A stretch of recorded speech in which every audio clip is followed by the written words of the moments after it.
Good morning, everybody. Welcome to the webinar, Discover New Community-Based Tourism Experiences in Lake Mburo, Murchison Falls, and Kidepo Valley National Park. My name is Theo. I'm going to be your host today, and I'm very excited to have people from the tourism fraternity on board, as well as our donor of USAID, RTI, our partner of Ukarimu Academy and Eye Opener Works, and myself, I'm representing the Kara-Tunga Foundation. I can still see people are rolling into the webinar, but I think we're just going to kickstart. Yes, so click to the next one. For everybody to really enjoy this webinar, I'm sure not everybody's familiar with Google Meet. If you go to the bottom of your screen, you can see the 3 dots next to the red caller button. Please click on it. There will be a small pop-up window that will open, and click on full screen. Now you can really fully enjoy the presentation as well. Let me give you a few minutes to do this, and you'll see my face on one side, and on the other side, the presentation. We are recording the presentation, so for everybody to know, the presentation will be also available to everybody after this session. I'm asking everybody to leave comments in the chat box. At the end of the webinar, we will answer the questions, also after you've heard all the presentations from my colleagues. Okay, I think let's kickstart. The agenda for today is like this. I'm already doing my small welcoming remarks.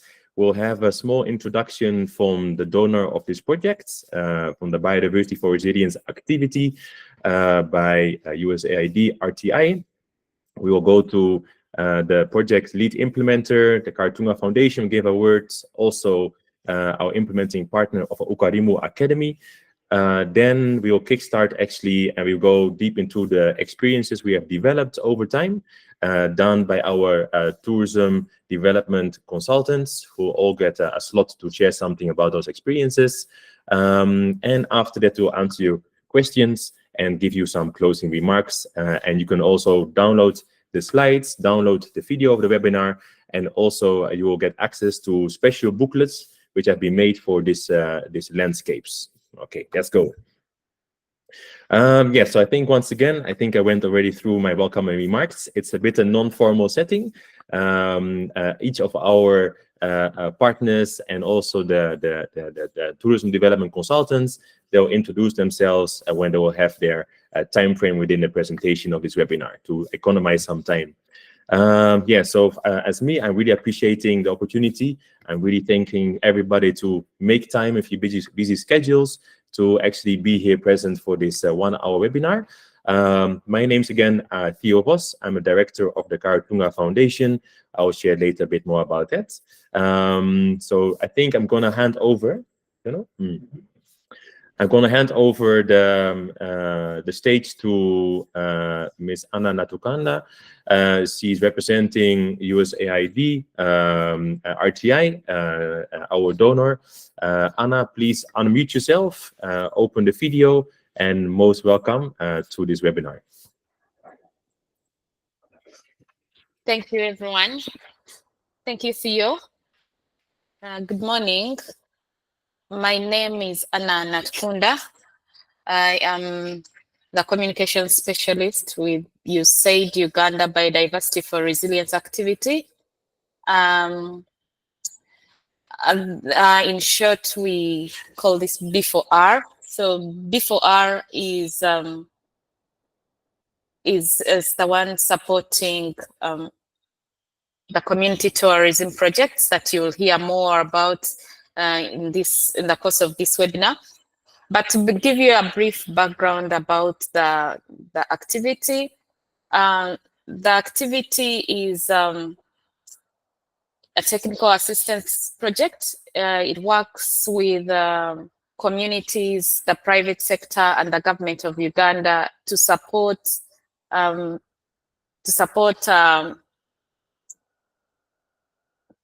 the communities to manage biodiversity in target ecosystems for lasting environmental and economic sustainability and increased community and household resilience. So we work with, in partnership with the Uganda Wildlife Authority and the National Forestry Authority and district authorities in 5 landscapes, in Kidepo landscape, in Murchison Falls landscape, Budongo forest areas in Queen Elizabeth, but that's particularly in Chambura Wildlife Reserve, as well as Kalinzu Central Forest Reserve, and then Mburo landscape. That's where we are. And our goal is to create landscapes where wildlife populations and natural habitats and communities are prosperous and resilient. Yeah,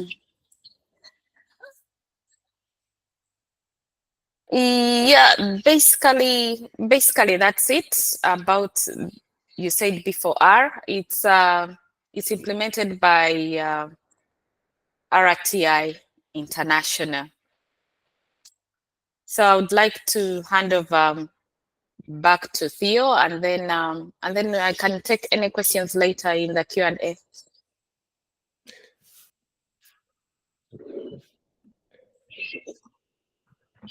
Fantastic, Anna. Thank you so much for sharing your time with us. Thank you for that brief introduction of the B4R activity. We will go on to the next part. I think I will stay on stage. I'm asking Anna to mute and to also close the video. Next slide. A brief introduction about the lead implement of this project. It's the Kara-Tunga Foundation, where I'm the director of. Kara-Tunga operates in the northeastern part of Uganda in the Karamoja sub-region. We are actually engaged in developing and supporting communities in setting up community enterprises, be it ecotourism, agroforestry enterprises, apiary enterprises, to increase the value of the natural environment, increase the resilience, and thereby also stop issues of poaching, illegal logging, and by addressing these main drivers. Together with USAID and implemented by RTI, we've been engaged in a partnership already since 2022. We developed eco camps based in one of the most beautiful areas of the Karamoja region, and at the moment we are expanding this partnership through our foundation and developing this very interesting community experiences my colleagues are going to tell you more about. We've been working together with a long partner we've been having. It's an initiative of Eye Opener Works. Eye Opener Works is based in Kampala, and they developed the Ukarimu Academy. This is, for me, one of the great examples how we can build the capacity and increase the quality of the tourism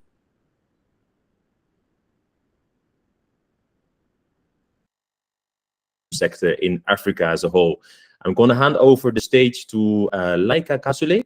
Laika, please shine a bit of light on what it is and how it can be beneficial for other projects as well as the tourism players who are present in this webinar. Thank you so much.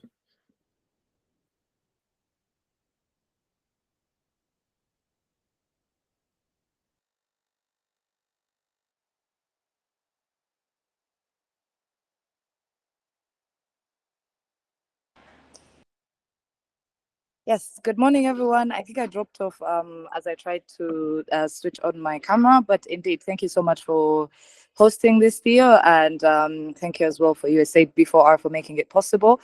Ukarimu basically is two things. It's a skilling and capacity building program, but for the context of this activity, it is mainly the curricula for which we applied when we were doing the training boot camp. And essentially, it's developed to basically skill young people working in Uganda's tourism and hospitality sector. We work with the private sector as well as community members to apply active learning methodologies and transfer practical and soft skills that are necessary for them to thrive in the industry. And of course, during our implementation, we prioritize elements of sustainable/responsible tourism and decent work, which would also explain why, as we go into the activities that have been developed as a result of this of this grant, of this implementation, you'll find that most of them actually do entail sustainability or sustainable elements. And most importantly, of course, all our training resources are open source and they're available for download on ukarimuacademy.org. And if anything is still amiss for anybody, please feel free to reach out to myself or come and visit us at the Design Hub in Bugolobi, where we're based. But indeed, very excited, very happy to be a part of this program with Kara-Tunga, and very much looking forward to present to you the activities that we developed as a result of our engagement with USAID B4R. Thank you very much, Theo.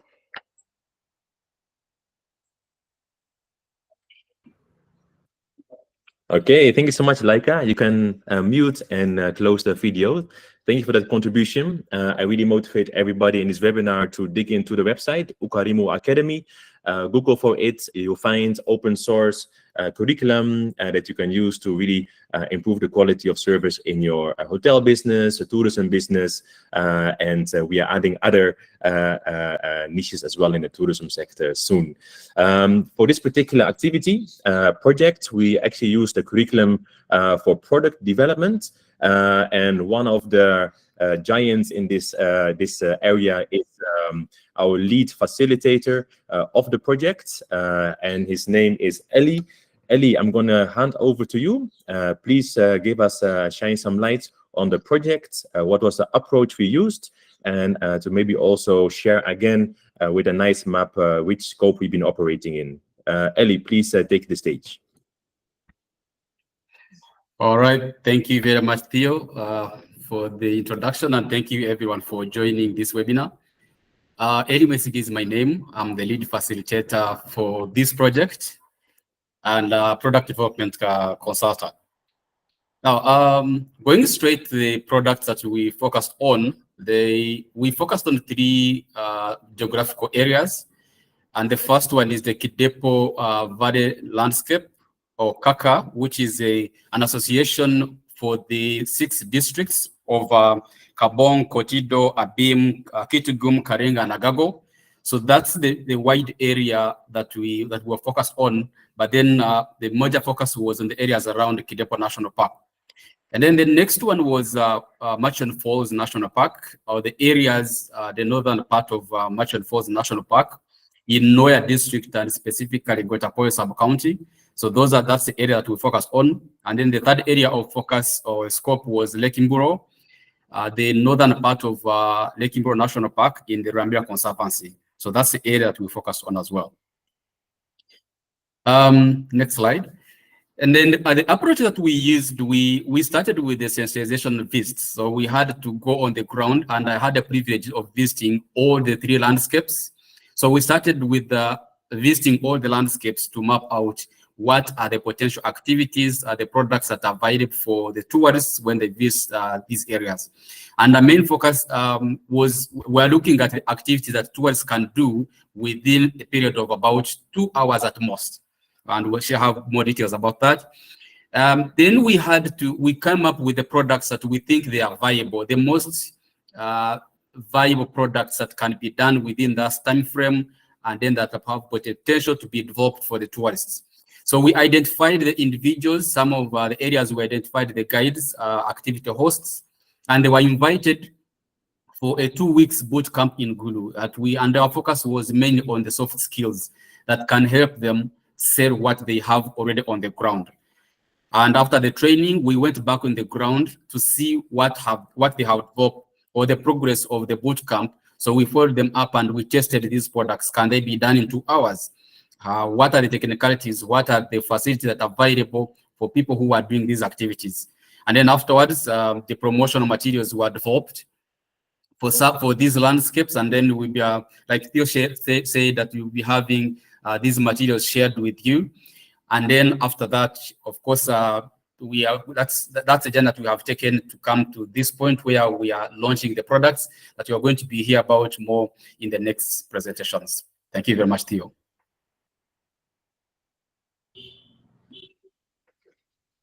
Eli, thank you so much. It's always great to have the experts in the room. You can close your video. Yeah, thank you so much for this introduction. Before we kickstart with the real experience explanations and the presentations, I'm welcoming anybody who joined the meeting in the last few minutes. We are here in the Community Tourism Experience launch for Lake Mburo, Murchison Falls, and Kidepo landscape. If you have any questions, please drop your questions in the chat box at the bottom right corner, so we can answer them at the end of the presentations of the experiences. I'm also really happy to see a photo in the project approach. Actually, all tourism experience were represented on POATE, the Pearl of Africa Tourism Expo, a few weeks ago in Kampala, whereby they already got some interaction with potential tour operators, potential clients, and a few of them I see are present already in the presentation in the webinar here. So thank you so much for passing by at POATE, and thank you so much also for sparing some time to join us in the webinar today. We're going to enter the next chapter of the webinar. We're going to, for questions, I see somebody's raising their hands. We're going to answer all your questions after the coming presentations. I think we'll have 20 minutes for you. And then please leave your question in the chat box. Yes, next slide, please. We're going to start on a journey. The journey will start actually from the northeastern part of the country, Kidepo. That's, of course, for me, a place I call home. And it's also where we had one of the tourism product development consultants who spearheaded the development of the experiences in this landscape.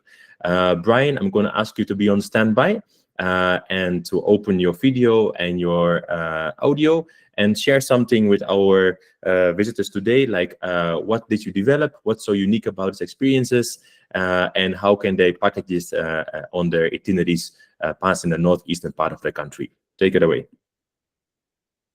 Yes, good morning, everybody.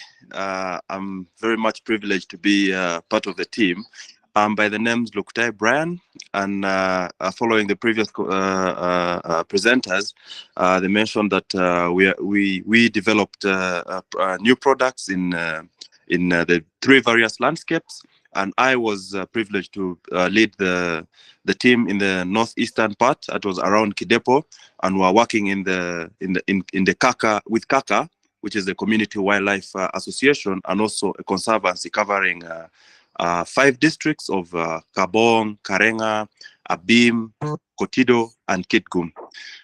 So as you can see on the slide, we developed 4 experiences, brand new, and some already in existence, but also some were fresh.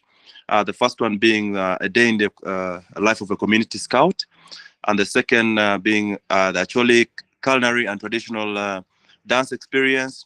We did also the Dodoth village experience and hike, and finally concluded with the Nyangia Napore cultural experience.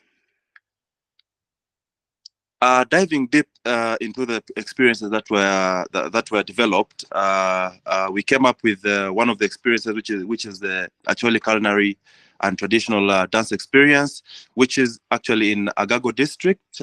This experience is actually fresh. No tourists as experience. I mean, one tourist has experience, but it's as fresh as possible, and it's on your way from Murchison to Kidepo or vice versa. And it's one of the experiences which is actually I would call a unique one, because it dives you. I mean, you dive deep in the actually cultural experience, which involves the actually cooking, the actually the different dances in the actually region, which can actually even take you a full day. You can do it in a full day. I mean, it can take you a full day. From including also travel to and fro Agago. It's located in Agago district in a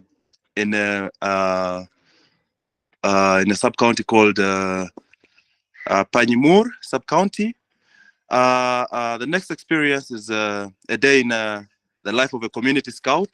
As we all know, the community scouts are actually doing voluntary work. They are part of the community, and they're also in communities that are that are found along the landscape. That is all in the 5 districts. And in this particular experience, you go through the daily life of a scout, which is in Karenga district, not far away from town, about an hour's drive from Kidepo. And it involves workshops like, for example, bricklaying, chili bricklaying, which are some of the tools that are used to scare away wildlife from the community gardens. And also you'll get involved in activities like tracking wildlife, which comes into the animal corridors, also close to the community areas.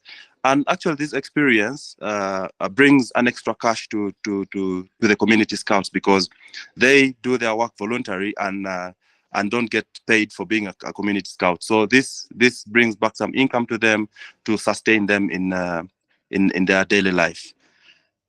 Next slide. And then the Dodoth people village experience and hike is actually found in Kawalakol sub-county, or Kawalakol village, which is about a 2 hours drive from Kidepo National Park, and located on the foothills of Mount Moringole, with a spectacular view of the Kidepo Valley. The Dodoth experience involves a village experience that is a hike and going through the Dodoth daily life.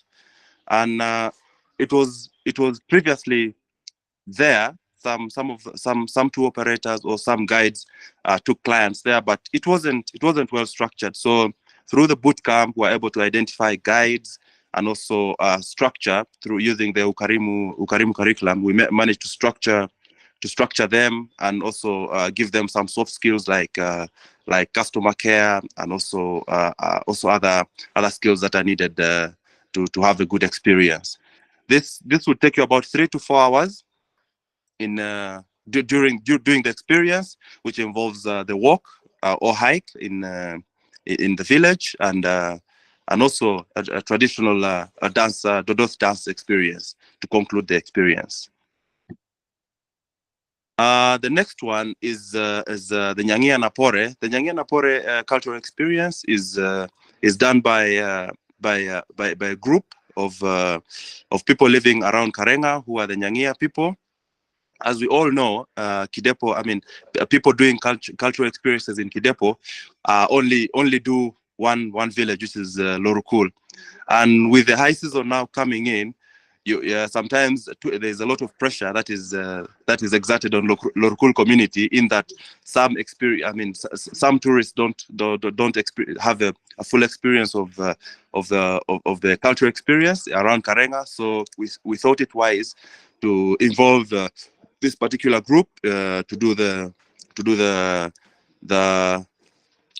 cultural experience around Karenga, and also give an extra income to the people living around the park. This group, this experience lasts you about 2 to 3 hours, involving going through the daily life of the Nyangia Napore people in Karenga, and also cultural dance and performance by the group, and concluded by a walk in the village. Next slide. Oh yes, from me, and thank you very much for listening. That was what was developed in around Kidepo Valley National Park landscape. Thank you. Fantastic, Brian. Thank you so much for this experience. At the moment, I'm feeling myself already in Kidepo landscape. I can't wait to travel back there. You can mute your audio, King, and then also the video. Yes, thank you, Priscilla. I can see you on standby. We're gonna drive slowly to the western part of the country. We have passed this beautiful Acholi experience Brian was talking about on the way, and we have ended up in Murchison Falls National Park. Priscilla, please take it away. Very welcome to the Murchison National Park. Thank you, Theo. My name is Priscilla Theo, and I was very honored to be a part of this project, specifically taking the lead in coordinating the landscape at the National Falls National Park. So as the previous presenters mentioned, in this landscape, we identified and developed 6 different activities, starting with arts and crafts, and then the traditional Choli village experience, the traditional Choli folklore and dance, fishing from the dugout canoe, stepping into the boots of the community wildlife scouts, and stories of an exporter. You to the next slide, please. I must remind you that in this landscape, the first thing you see as a visitor is the energy from the people, the energy from every experience provider, because this is just the reflection of who the Acholi people is. So as you can see, one of the key activities we developed was really arts and crafts. It's not something that is new within the Acholi region, but it wasn't really something that the people within the Apwoyo sub-county had seen as a potential tourism activity that can earn them a living, but it's something that has been done in Acholi for years before that. So we have a small group that really makes very unique baskets, unique pots, unique things that are really handy, and they work alongside, of course, the UWA to make sure whatever they're using as their raw materials are not affecting the landscape at large. Thank you. It's also a very short activity. It goes for about 1.5 hours to 2 hours, and it's an experience that you get to participate hands-on, right from identifying the raw materials all the way through to making your own product. It may be a pot, it may be a kettle, but really natural. And then you get to carry on your souvenir back home. Thank you very much. To the next one, please. Yes. And then the next is the traditional Acholi village experience. Like I mentioned, it's really energetic. As soon as you step into this homestead, you're going to be dancing. Why? Because that's how they welcome visitors in the Acholi culture. It's not something that you just go sit and then you sit down and wait. It's something that you will experience. You'll go to the gardens, you'll go to the kitchen, you'll go to whichever activity that involves actually traditional Acholi homestead. And I must say there is a range of food, local food, authentic food. These women and men will make you want to stay more than one day. Unfortunately, the activity goes for about 2 to 3 hours, depending on what activities you want to experience, but it's really amazing. I must assure you that. To the next one, please. Oh, yes. And then right after the Acholi homestead, you will experience the Acholi traditional dance, just like Brian had mentioned for KKAKKA region. This is kind of similar because it's still within the Acholi culture. They will showcase several dances, because in Acholi, one dance doesn't apply for all. There's so many dances ranging from funeral dances, marriage dances, courting, name them but a few. So you'll get to experience all these dances. And I must say, it can also go for a full day because you don't feel tired. It's something that will get you up, out on your feet.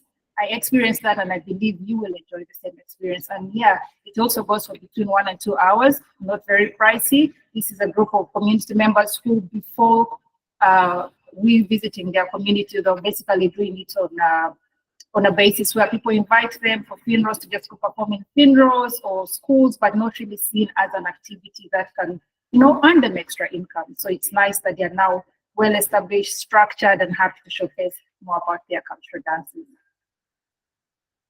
In the next slide, please.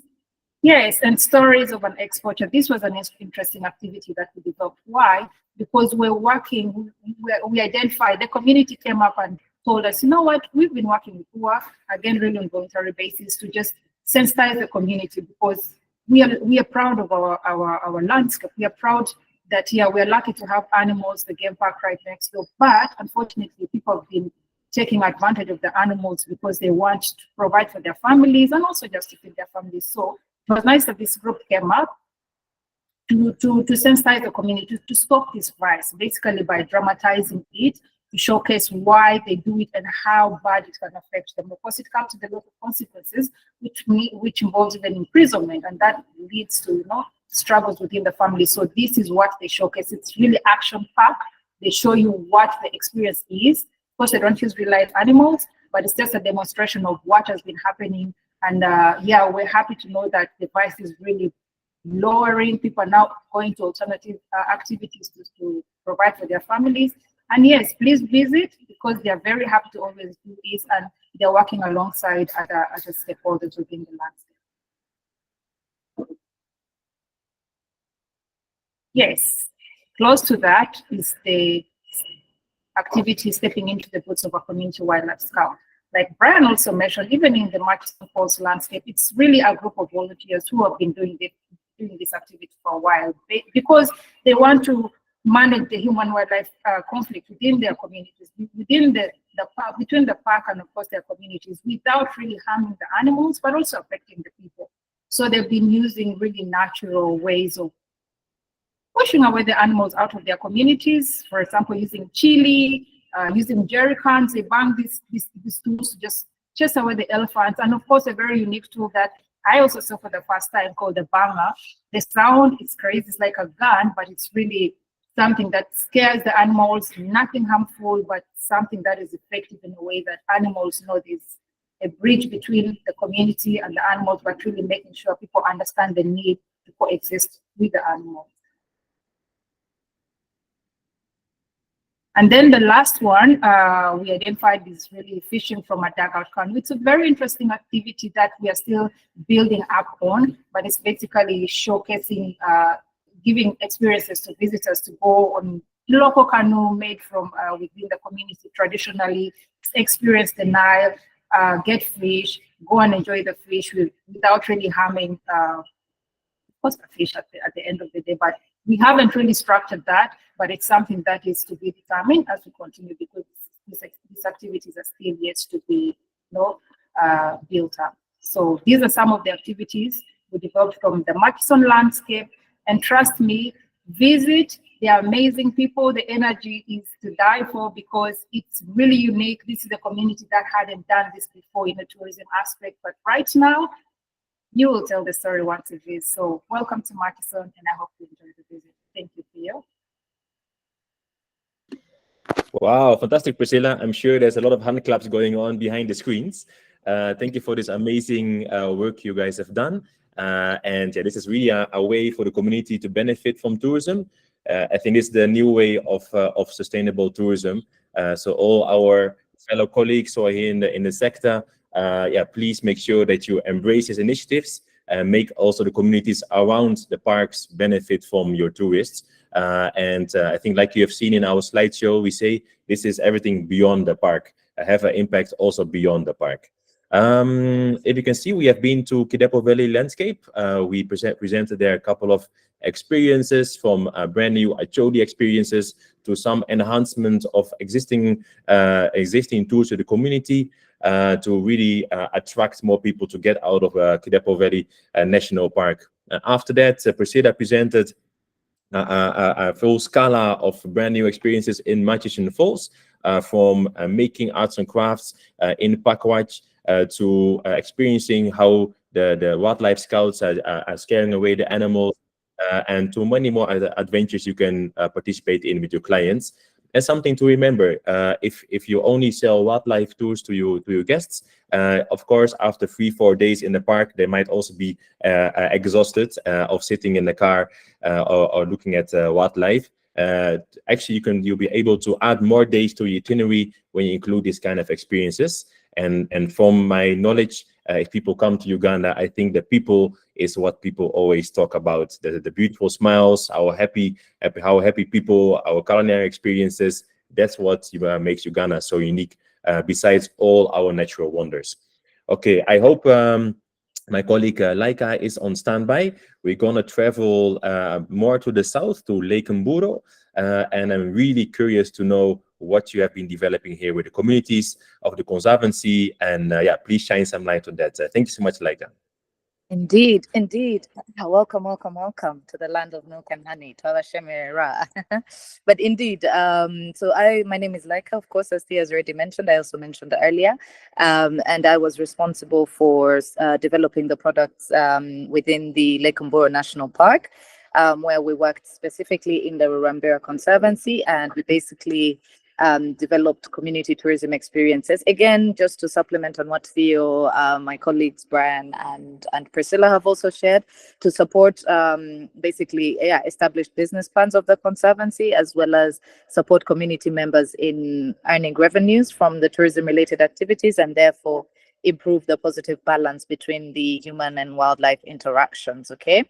So most, if not all of the activities that we developed are heavily embedded in the day-to-day lives of the Bahima culture, which is also the prevailing culture, or the prevailing tribe that is based in the region.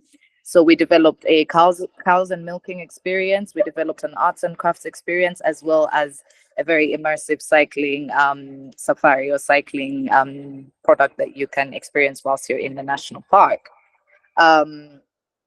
Worth noting also is that these products are mainly all 2-hour activities, so they can supplement your major reason for visiting the national park, which is mainly the wildlife safaris, to see the zebras, to see the water bucks and all of that. But they are also essentially add-ons that can supplement wildlife activities with sustainable tourism activities such as community-based experiences. So we start with the culture experience, right? The Ankole culture experience. And here you have Stephen, Penina, and Sheila essentially embedding you in the day-to-day life of an Ankole cattle keeper, as well as an Ankole lady that spends her time in the cultural hut. Essentially, it starts with milking the cows. Imagine milking the cows on a misty morning, sending the herds off into the large grazing fields, and then spending time in the cultural hut and immersing yourself with the ladies and all the various things that they make out of the milk products that are harvested from the cows or that are milked from the cows.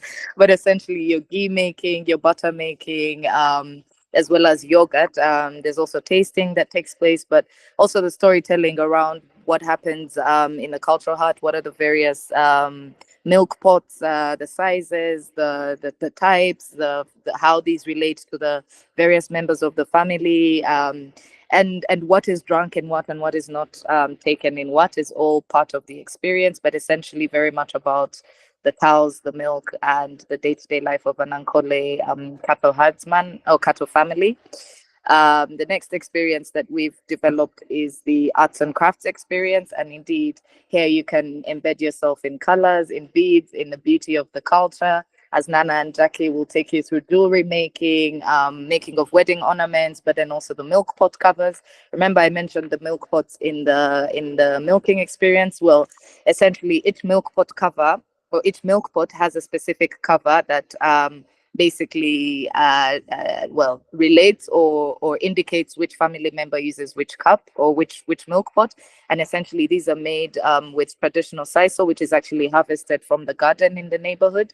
And this activity is done in a traditional homestead. It's very much part of their day-to-day life, because when the gentlemen go to the fields with the cow, the ladies stay in the cultural hut and they do the milk products, but then they also do the arts and crafts, the jewelry making, and the milk pot covers. The third activity, which is also the last activity that we've developed in Lake Mburo National Park, is the cycling experience. And indeed, this is also arguably my favorite activity because it's a liberating, and I use the word liberating specifically because I experienced it and that's exactly how I felt. But essentially, it takes you on an exciting trail that combines flora, fauna, animals, community members, and everything in between, all on a bicycle with the air blowing through your hair. So I think, I don't know, but I think that's just a very wonderful thing to experience. The landscape is beautiful. The zebras are amazing, but most importantly, the exercise is good for you. So all the activities, as I mentioned, have been developed as 2-hour activities.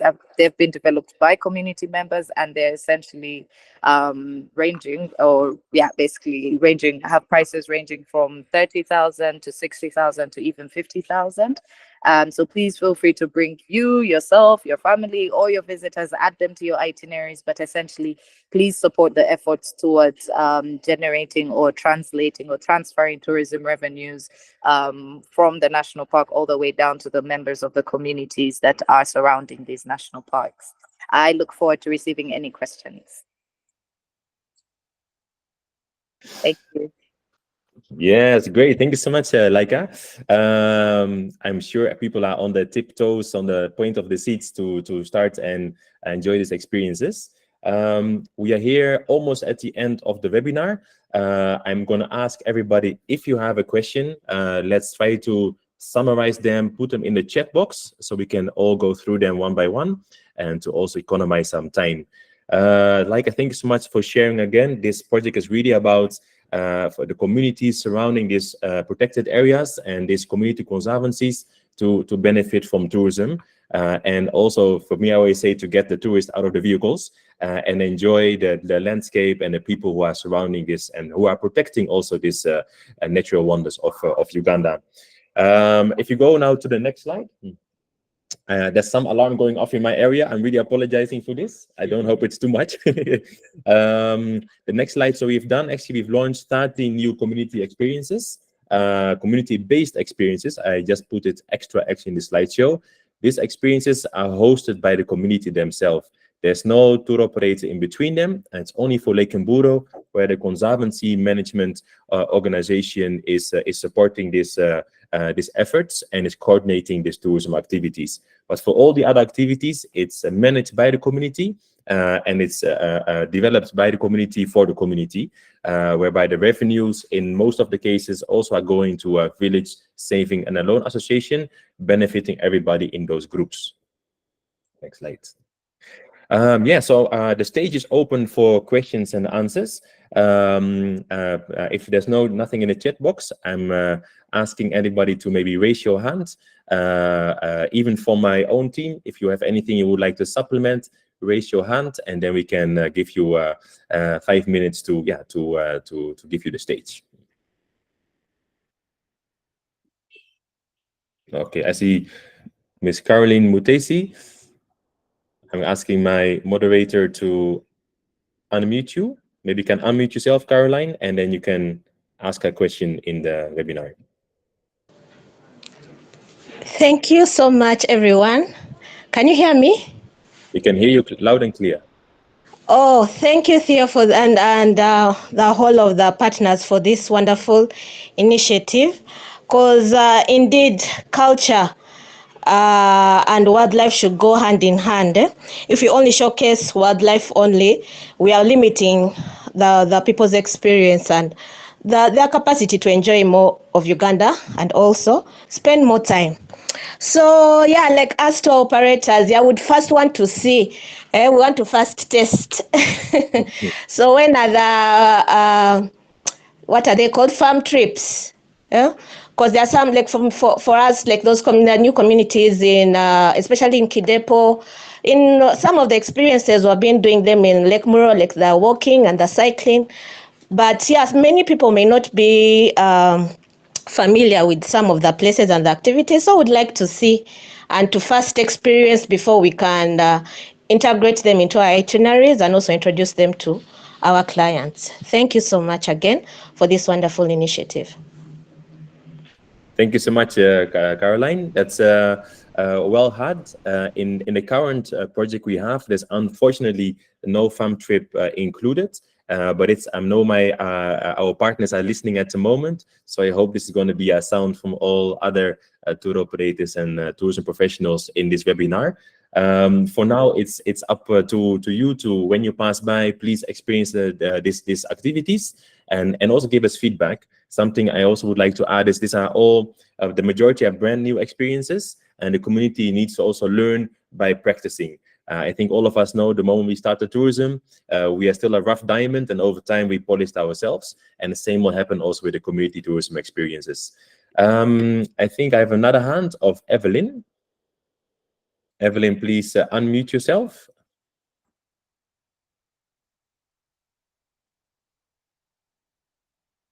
Yes, Evelyn, please unmute. Okay. Hello. Evelyn, hello, how are you? I'm okay. Hi, everyone who has joined in. Thanks so much for this initiative, Theo. I personally, yes, love culture, and it's something that I loved doing way back when I was at campus. And like it gets interesting every now and then if I'm handling a trip that has culture in it. We've worked with you many times. I think you know that. But one thing that always comes to my mind when I keep inquiring about clients staying with the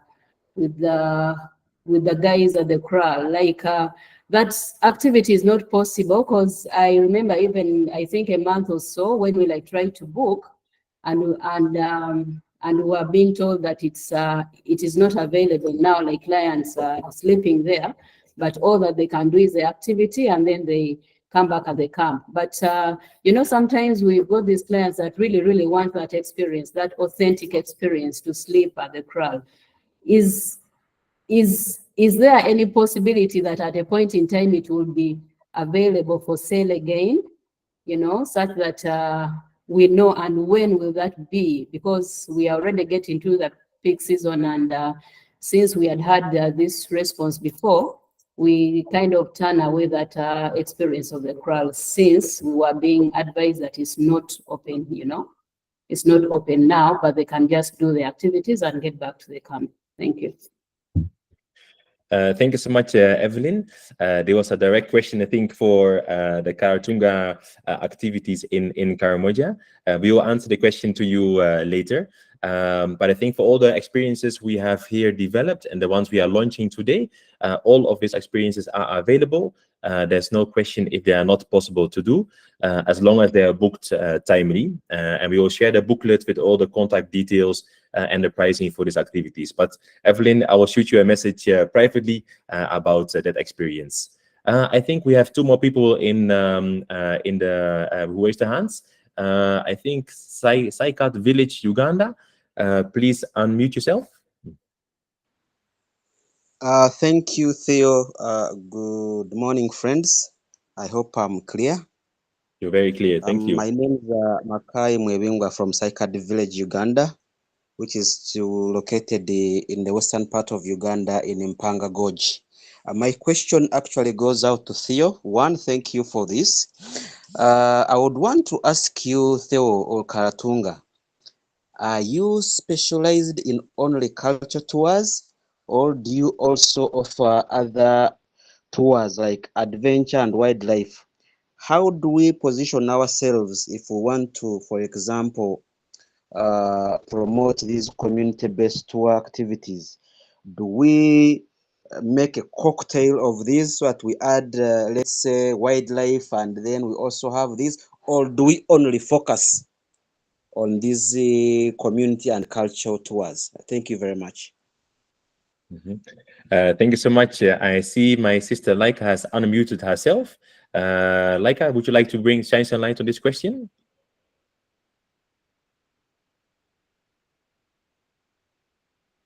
Please unmute yourself, Laika. Sorry, I was just, sorry. Oh, okay, no worries. Maybe shortly to answer your question, as Kara-Tunga, we are specialized really in the northeastern part of the country, but that's why we partnered up also with Eye Opener Works and Ukarimo Academy, who have much more experience on the entire country actually as a whole. And they can help you also with answering this question. So I'm inviting Laika and also you to link up after this meeting and see how you can answer this question as well. I think for me, I know from experience and from our activities that the combination of adventure and culture is truly what makes people develop unforgettable experiences. Ellie, would you like to add something? Yes, thank you very much. Just a quick response is that the theme I think that we focused on was beyond the parks. And I think if you saw the introduction of the presentation was beyond the parks. And whereas that most of the people, most of the tourists go to these parks to see the wildlife. And then we're looking at what else can they do apart from the animals. So that's why we came up with some of the activities within the communities, but that's in the national parks. And then we're also focusing on the ones that are within 2 hours range. When the clients are done with the game drives in the morning, for example, in the afternoon, what else can they do? So that is what was the focus, and it's not just the activities. Some of them are natural, like the nature walks, there's the cycling. Yes, it's part of the community, done on the community land, but then they are part of interacting with wildlife, interacting with the domestic animals. And then to somebody asked about staying in the kraal. I might not answer that directly, but the activities that we developed were people who are staying maybe close to the areas where the cattle is. or who can be a short distance drive to where you can find the animals, or the activity that can be done in between the time when the clients have time. But staying in the crowd, I'm not sure how that, if that would be possible, or the viability of that. I think that is something that hasn't been developed, or that is a landscape that you need to look at if it is possible to develop accommodation within the crowd. Yeah, so that's what I can say. Thank you. Maybe just to expound on what Ellie is sharing is, I think the question about the kraal was specific to the experience that happens in the Karamoja region, but for the activities that we developed in Lake Mburo, which I think is the only activity that involves cattle, we as an initial step, we did not get to the point where we've established staying in the kraal, because also remember that these are mainly 2-hour experiences that are supposed to add on to the major reason, or the majority reason, as to why the tourists would be in the national park. So staying in the kraal was not something that we prioritized within those 2 hours, but rather immersing them in the experience of the day-to-day life, or the day-to-day happenings that are surrounding the cattle and the cattle keepers. So essentially, it is something that can still be developed, but it was not within the scope of this particular region, or within the scope of this particular activity. But that's not to say that there isn't an opportunity or potential for it. It's just something that we did not develop yet in the Lake Mburo or Rurambira Conservancy. Thank you.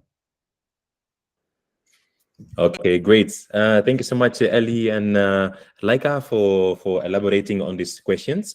We have 2 more people in the waiting room. After this, we'll go to the last part of the webinar. So to first start off, Ms. Gloria Mirembe, please unmute yourself and share your question. Good morning, everyone. Good morning. I hope I'm loud and clear. Mine Yes. is just a piece of advice to the stakeholders, the tour operators, and the tour guides. Some products are really far from the lodges and the hotels where tourists stay. So I would advise the tour operators, the tour guides, and the stakeholders to advise the tourists and to plan for the products accordingly. Because Mr. Ellie and Brian can bear me witness, there are some products like the cultural dance in Kidepo Valley National Park, where you have to travel for about 2 hours or 3 hours to reach to view that product. Now, for instance, if a guest is staying in Kidepo Valley National Park and has to travel to go to Agago, have the cultural dance, or go to Kawalakol for a hike, I think a tourist who is staying for 1 or 2 days might find it very hard and may not get enough time to get the product well. So as we organize for these trips, we need to really calculate the time we use, and then the experience that the tourist is going to have, so that we don't leave a tourist yearning for that product just because we didn't plan our time very well. Thank you so much. Thank you so much, Gloria. I'm going to ask Brian to also shine some light on the locations, and especially Brian on how they were selected on the tourist trail. Because from the design aspects, I think the one of Kuala Kol can really be a great opportunity when coming from the eastern circuit, and the one of Acholi can also be great opportunity when arriving from the western or departing from the western circuit. So Brian, are you still online? Could you maybe help us with some information here? Yes. Thank you very much, Carol, for your observation. It was actually some of the feedback that we got during the test was that some of the products were far, and you know, the time was something that that was a concern. But also looking at how these products were identified, we're looking at KKAKKA as a whole, because it wanted to include as as much scope from KKAKKA as possible. Yeah, and then also the Acholi experience, as you mentioned earlier on, it was something that we looked at as something you can do on your way to Kidepo. I mean, on your way to Kidepo from Murchison, or on your way to Murchison from Kidepo. So at least to save some time, and also give the client enough experience. And then for Kawalakol was also one of the experiences that we looked at as somebody, I mean, as an experience that can be done on your way to Kidepo from Kabong or Moroto, or vice versa. Or also if a client or the tourists have enough time, they can drive to Kawalakol, which is about 2 hours, and then drive back after having done the experience. So it's also something that I think we shall work together with the lodges and also the tour operators to make sure they calculate. I mean, we give them enough time, or we tell them about how much time is to travel, and also give them advice on what best they can do depending on how much time they have in the landscape. Thank you. Great, thank you so much, Brian. Time-wise, we're gonna have one more question we're gonna answer. I'm asking also Ms. Mellon maybe to leave the question in the chat box, and then we're gonna give the opportunity to Wycliffe to ask a question, and then we're gonna round up this webinar. So Wycliffe, please unmute yourself and share your question with us.